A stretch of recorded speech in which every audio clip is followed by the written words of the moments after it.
Hello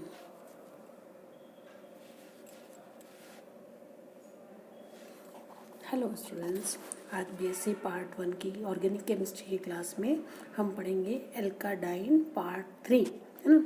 अभी तक हम एल्काडाइंस के बारे में पढ़ चुके हैं, क्या होते हैं, इनका क्लासिफिकेशन कर चुके हैं। ये 3 तरीके के होते हैं इनके on the basis of position of relative position of 2 double bonds, है ना। तो एक कहते हैं क्यूमुलेटिव में जब दोनों डबल बॉन्ड पास हो, तो एक ही कार्बन पर दोनों साइड पे 2 डबल बॉन्ड हो कार्बन के, तब कहलाता है क्यूमुलेटिव। आइसोलेटेड कंजुगेटेड तब होते हैं जब एक डबल बॉन्ड, एक सिंगल बॉन्ड, एक डबल बॉन्ड, है ना, तब हम कहलाते हैं कंजुगेटेड, तब उसको बोलते हैं कंजुगेटेड डबल बॉन्ड्स, डाइज। और आइसोलेटेड जब 2 डबल बॉन्ड्स, 2 से ज़्यादा, 2 या 2 से अधिक कार्बन सिंगल बॉन्ड्स के द्वारा सेपरेटेड हो, तब हम उनको बोलते हैं आइसोलेटेड डाइन्स। तो अभी तक हम लोग क्यूमुलेटेड और आइसोलेटेड डाइन्स के बारे में पढ़ चुके हैं। आज हम करेंगे कंजुगेटेड डाइन्स, जो कि इसका बहुत ही इम्पॉर्टेंट पार्ट है और इसकी प्रॉपर्टीज डिफरेंट हैं अदर डाइन्स से। पहला है प्रिपरेशन ऑफ कंजुगेटेड डाइन्स। अब जो कंजुगेटेड डाइन्स होते हैं, यानी कि 1,3-ब्यूटाडाइन, यानी कि 4 कार्बन होना जरूरी है, तो 1,3-ब्यूटाडाइन इसका सबसे प्रिमिटिव मेंबर है ना। फिर उसके बाद एक आइसोप्रीन, तो इसके 2 ही ज़्यादा इम्पॉर्टेंट हैं, 1,3-ब्यूटाडाइन और आइसोप्रीन। आइसोप्रीन में क्या होता है, 2-मिथाइल 1,3-ब्यूटाडाइन, है ना। जो आगे आपको जब फॉर्मूला देखेंगे तो आपको ये क्लियर हो जाएगा।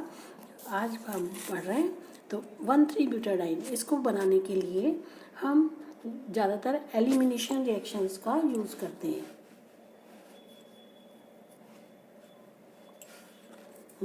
ये एलिमिनेशन रिएक्शंस के द्वारा बनाया जाता है।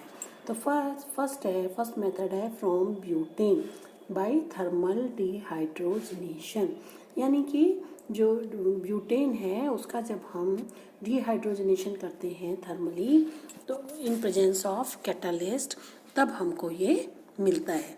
तो कैटालिस्ट क्या यूज़ होता है, Al2O3 एंड क्रोमियम ऑक्साइड, इसका मिक्सचर जो है हम एज ए कैटालिस्ट इसको यूज़ करते हैं और 873 डिग्री केल्विन के ऊपर इसको गर्म करके और इसके ऊपर ब्यूटेन की, नॉर्मल ब्यूटेन की वाष्प को पास करते हैं।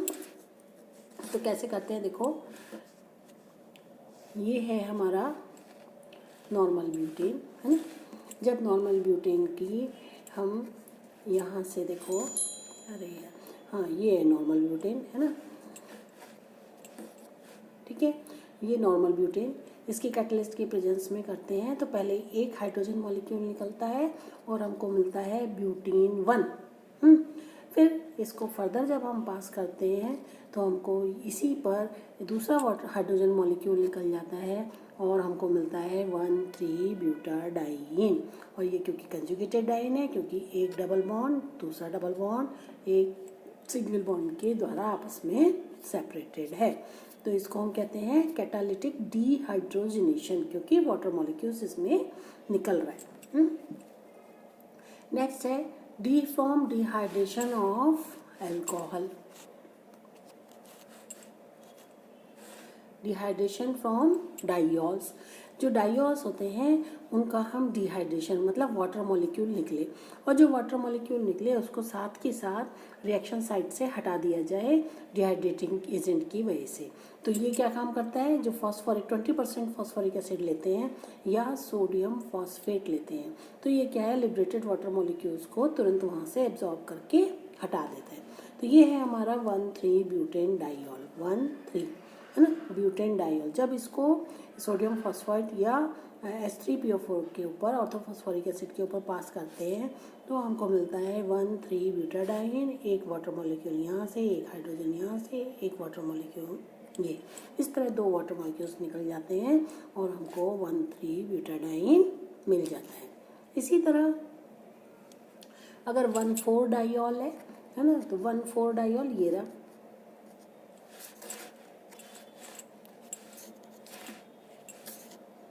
ये 1,4, तो 1,4 ब्यूटेन डाइऑल है, इसको जब हम रेड हॉट एल्यूमिना के ऊपर पास करते हैं 673 डिग्री सेंटीग्रेड से 773 डिग्री केल्विन तक, इतने डिग्री केल्विन पर हम गर्म करते हैं, इसके ऊपर पास करते हैं, तो भी डिहाइड्रेशन होता है। 2 वाटर मॉलिक्यूल्स निकलते हैं, एक यहाँ से और एक यहाँ से। इस तरह 2 वाटर मॉलिक्यूल निकल गए और 1,3 ब्यूटाडाइन हमको मिल जाता है।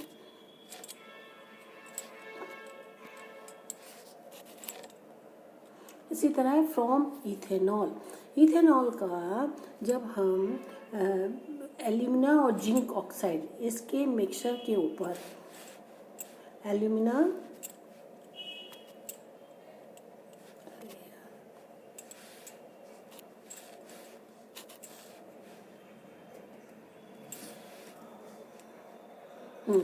एल्यूमिना और जिंक ऑक्साइड के ऊपर इथेनॉल को पास करते हैं तो हमको 1,3 ब्यूटाडाइन मिल जाता है, वाटर मॉलिक्यूल निकल जाता है और हाइड्रोजनेशन हो जाता है।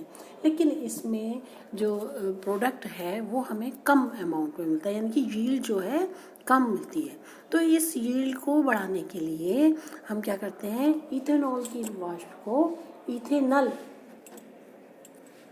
इथेनॉल यानी कि एस्टल्डिहाइड, इथाइल अल्कोहल और एस्टल्डिहाइड दोनों की फ्यूम्स को हम पास करते हैं और किसके ऊपर पास करते हैं, सिलिका जेल और टाइटेनियम ऑक्साइड। जो सिलिका जेल है ये क्या करता है, इस जो वाटर मॉलिक्यूल्स होते हैं इनको एब्जॉर्ब कर लेता है, और जो टाइटेनियम ऑक्साइड है ये एज ए कैटलिस्ट काम करता है और इससे हमें ये 1,3 ब्यूटाडाइन मिल जाता है, जिसकी यील्ड जो है ज़्यादा होती है।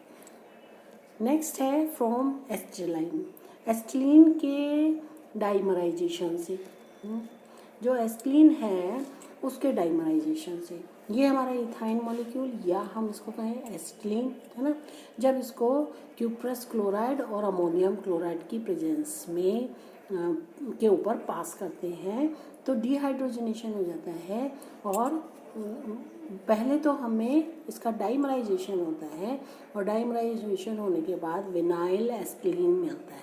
ये जो विनाइल एस्टिलीन मिलता है इसका कैटालिटिक डिहाइड्रोजनेशन होता है और डिहाइड्रोजनेशन पर यहाँ से जो है एक हाइड्रोजन यहाँ पर आ जाता है। एक तरीके से आइसोमराइजेशन समझ लीजिए यहाँ का, कि जो इसका एक वो होता है, इसमें ये यहाँ पर ये हो गया CH2CH, तो एक और हाइड्रोजन जुड़ गया, एक हाइड्रोजन मॉलिक्यूल जुड़ गया, डिहाइड्रोजनेशन नहीं हाइड्रोजनेशन, ये मैंने यहाँ पर ठीक भी किया है, तो इसको आप ये ध्यान दें। तो क्या हो रहा है इसमें कि पहले तो एथाइन मॉलिक्यूल यानी कि जो एस्टिलीन है, 2 मॉलिक्यूल्स आपस में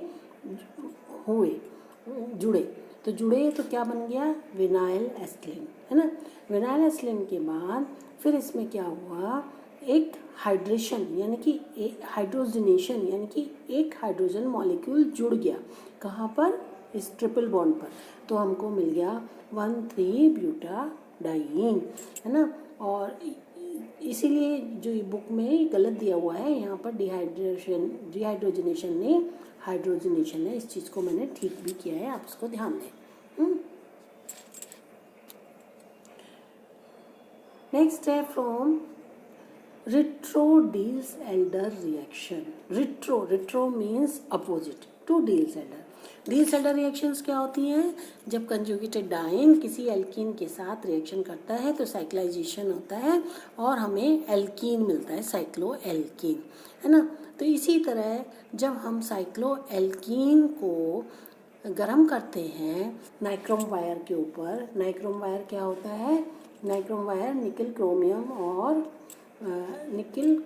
और अरे यार कहाँ गया,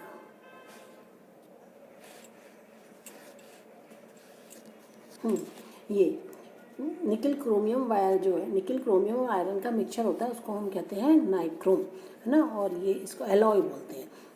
तो जब इसके ऊपर इसको पास करते हैं तो रिट्रो-डील्स-एल्डर यानी कि साइक्लाइजेशन का टूटना, जो साइक्लिक प्रोडक्ट है उसका वापस से टूट करके एल्काडाइंस में और एथीन में कन्वर्ट होना, तो ये हमारा साइक्लोहेक्सीन है। यहाँ पर भी स्पेलिंग मिस्टेक है, हेक्सेन नहीं ई है, साइक्लोहेक्सीन है। तो जब हम साइक्लोहेक्सीन को नाइक्रोम वायर के ऊपर पास करते हैं तो ये इसका रिट्रो डिसल्डर रिएक्शन होती है और साइक्लिक प्रोडक्ट वापस से ओपन चेन कंपाउंड्स में टूट जाता है। और कहाँ से टूटता है? यहाँ से, ये यहाँ, ये यहाँ, और यहाँ से ये टूट जाता है। तो एथीन मॉलिक्यूल मिल गया और 1,3-ब्यूटाडाइन, इसीलिए इसको रिट्रो डिसल्डर रिएक्शन कहते हैं, यानी कि डिसल्डर रिएक्शन का अपोजिट। ओके, तो इस तरह हम इसको एल्काडाइंस को बना सकते हैं। इसी तरह है method of isoprene, preparation of isoprene. Isoprene क्या है? 2-मिथाइल 1,3-ब्यूटाडाइन। इसको देखो, इसको तो यहाँ करो, इसको कैंसिल कर दो। ये है आइसोप्रीन। तो जो आइसोपेंटेन है ये है हमारा आइसोपेंटेन। आइसोपेंटेन को जब क्रोमियम ऑक्साइड और एल्यूमिना रेड हॉट एल्यूमिना के ऊपर पास करते हैं तो क्या होता है? डिहाइड्रोजनेशन होता है और हमको आइसोप्रीन मिलता है। पहले एक हाइड्रोजन मॉलिक्यूल निकलता है और हमको आइसोपेंटीन मिलता है। ये आइसोपेंटीन वापस से डिहाइड्रोजनेशन करता है और एक और हाइड्रोजन मॉलिक्यूल निकाल करके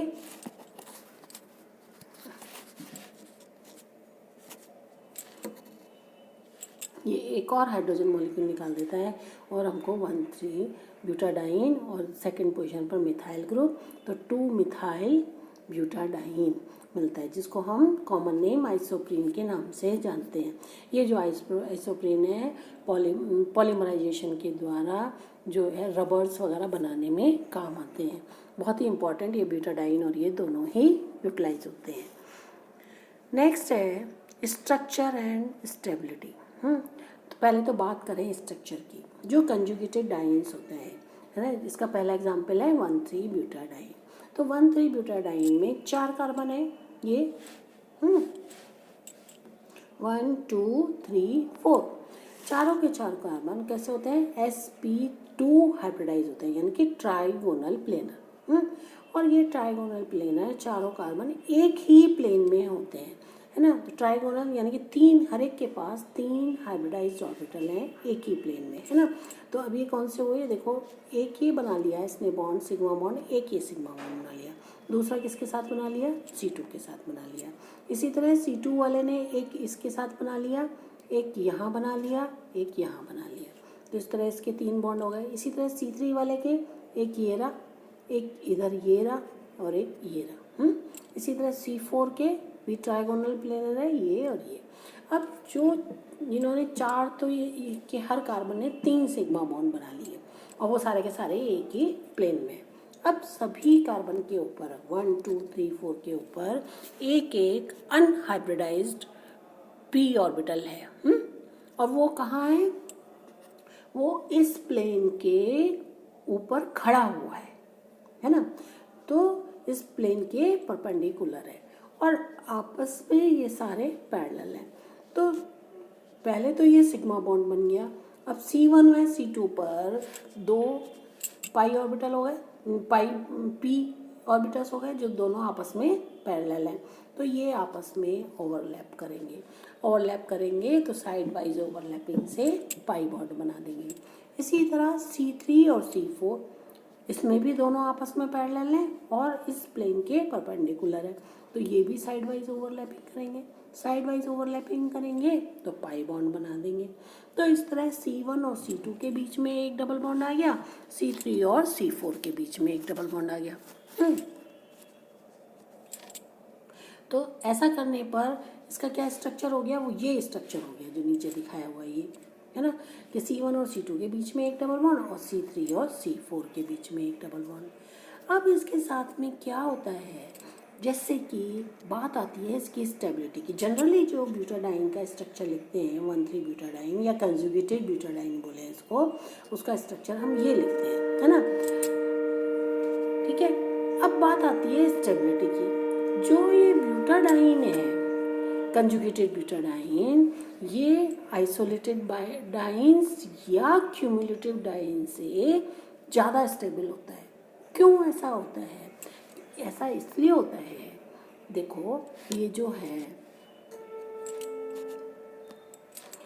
ये है हमारा स्ट्रक्चर। इसमें हर एक के पास p ऑर्बिटल है। अब 1 और 2 आपस में पैरेलल है, इन्होंने बॉन्ड बना दिया। 3 और 4 आपस में p ऑर्बिटल्स ओवरलैप करके एक बॉन्ड बना दिया। लेकिन इसके साथ साथ जो 2 और 3 ये जो है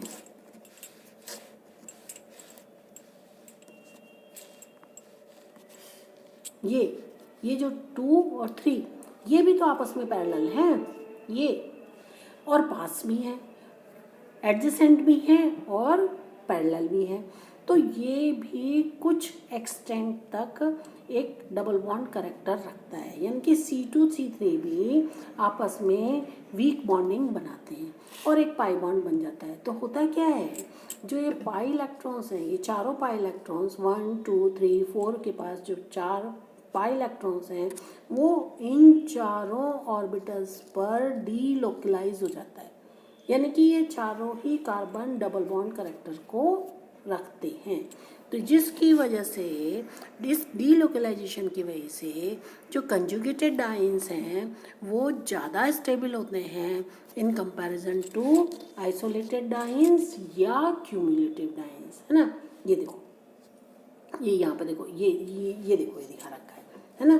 तो ये डाइन बनी है, तो यानी कि पाई इलेक्ट्रॉन्स दो इलेक्ट्रॉन्स के दो हाइड्रोजन 2 सेंटर्ड ना हो करके पाई बॉन्ड 1 2 और 3 4 का जो है 2 सेंटर्ड बॉन्ड ना होने के बाद 4 सेंटर्ड पाई इलेक्ट्रॉन्स हो जाते हैं। ये देखो, ये 3 और ये देखो यहाँ दिखा रहा है,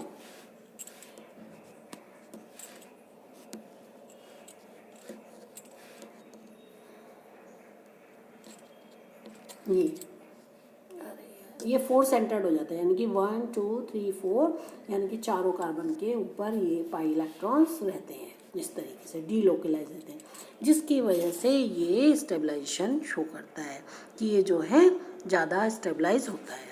इसको ये भी कह सकते हैं कि जो कंजुगेटेड डाइन्स हैं वो थर्मली ज़्यादा स्टेबल होते हैं। ये कैसे शो करते हैं कि क्यों थर्मल ज़्यादा स्टेबिलिटी, यानी कि जो हीट ऑफ हाइड्रोजनेशन है जितनी इनकी होनी चाहिए उससे कम होती है।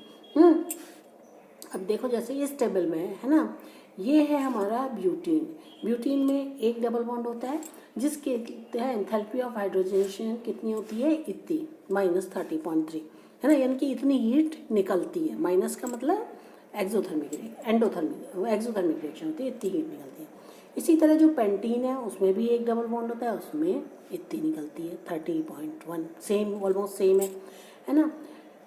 फिर इसी तरह 1,3 ब्यूटाडाइन जो कि कंजुगेटेड डाइन है, इसमें कितनी होनी चाहिए, क्योंकि इसमें 2 डबल बॉन्ड है ना, तो कितनी होनी चाहिए 30 की डबल, यानी कि 60.6 के अराउंड इसकी होनी चाहिए हीट ऑफ हाइड्रोजनेशन। लेकिन ऐसा नहीं है, इसकी हीट ऑफ हाइड्रोजनेशन ये है ना। इसी तरह 1,3 पेंटाडाइन ये भी कंजुगेटेड डाइन है, इसकी कितनी है, इसकी 54.1 है। और 1,4 पेंटाडाइन जिसमें इसमें भी 2 डबल बॉन्ड है और इसकी कितनी है 60.8 है। तो जो 1,4 पेंटाडाइन है इसकी 64.8 है, जो कि एक्सपेक्टेड वैल्यू के बराबर है 60.6 के आसपास, यानी कि 60.8। लेकिन जो कंजुगेटेड डाइन्स हैं ये और ये 1,3 ब्यूटाडाइन और पेंटाडाइन, इनकी कम है, इनकी हीट ऑफ हाइड्रोजनेशन कम होने की वजह से, यानी कि ये ज़्यादा स्टेबिलिटी शो करते हैं या ज़्यादा स्टेबल है, या हम ये कहें उल्टा बोलें कि ये कम रिएक्टिव है उनके in comparison to isolated diene. तो ये हम इसको कि थर्मल स्टेबलाइजेशन से भी शो कर सकते हैं। ये क्यों है, क्योंकि कंजुगेटेड डाइन्स में जो डबल बॉन्ड है वो लोकलाइज ना रह के 4 सेंटर्ड डीलोकलाइज डबल बॉन्ड में कन्वर्ट हो जाता है। तो ये इसका स्टेबिलिटी का है, और ये अक्सर एग्ज़ाम में पूछते हैं कि ब्यूटाडाइन जो कंजुगेटेड डाइन्स होते हैं वो ज़्यादा स्टेबल क्यों होते हैं। तो उनका ये डीलोकलाइजेशन वाला कारण है, और इसमें आप ये इस तरह डीलोकलाइजेशन के बारे में लिख के और फिर आप ये वाला स्ट्रक्चर इसमें बनाएंगे और इसको एक्सप्लेन करेंगे। ठीक है, तो ये आज हमने पढ़ा कंजुगेटेड डाइन्स क्या होते हैं, क्यों ये ज़्यादा स्टेबल होते हैं और किस तरीके से इनको सिंथेसाइज करते हैं। Okay, thanks.